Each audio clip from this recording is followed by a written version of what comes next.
সকাল থেকে আকাশ ভেঙে নেমে এসেছে বৃষ্টি, যা কখনো মুষলধারে আবার কখনো হালকা ফোঁটায় ছুঁয়ে যাচ্ছে প্রকৃতির প্রতিটি কোণে।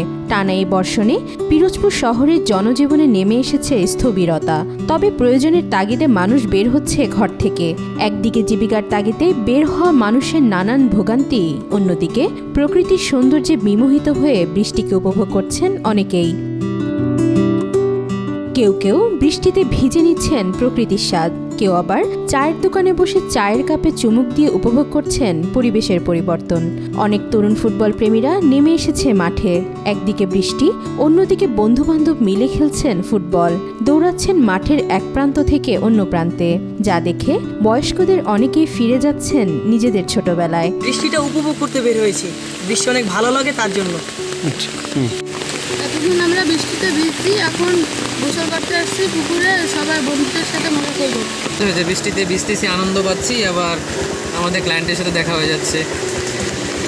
বৃষ্টির ছোঁয়ায় ফুটে ওঠা ফুলগুলোতে জমে থাকা পানির ফোঁটা যেন প্রকৃতির তুলির আঁচড়ে আঁকা এক অপরূপ চিত্র।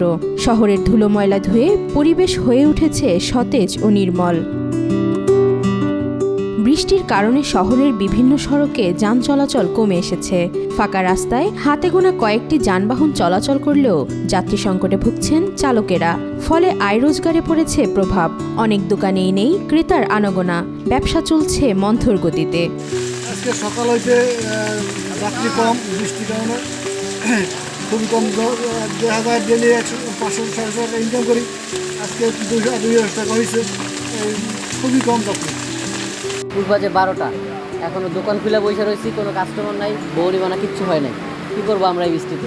বিশেষ করে শহরের যেসব এলাকায় সড়কের অবস্থা আগে থেকেই খারাপ, সেখানে জমে থাকা পানিতে চলাচলে ভোগান্তি চরমে পৌঁছেছে। কাদা পানির মধ্যে নাকাল পথচারীরা, কোথাও কোথাও দেখা গিয়েছে জলাবদ্ধতাও। সকাল হইতে গুড়ি গুড়ি বৃষ্টি হচ্ছে, বৃষ্টির কারণে আমি খুলনা যাইতে দুর্ভোগান্তির ভিতরে পড়ছি। গাড়ির সমস্যা, যে কারণে যাইতে পারছি না। বৃষ্টি যেমন একদিকে দুর্ভোগের কারণ, তেমনি অন্যদিকে এনে দেয় প্রশান্তি ও স্বস্তি। এ যেন প্রকৃতির নিজস্ব নিয়মে দেওয়া এক বৈচিত্র্যময় উপহার, যা একসাথে এনে দেয় দুর্ভাবনা ও স্নিগ্ধতা। নিউজ ডেস্ক, আজকাল।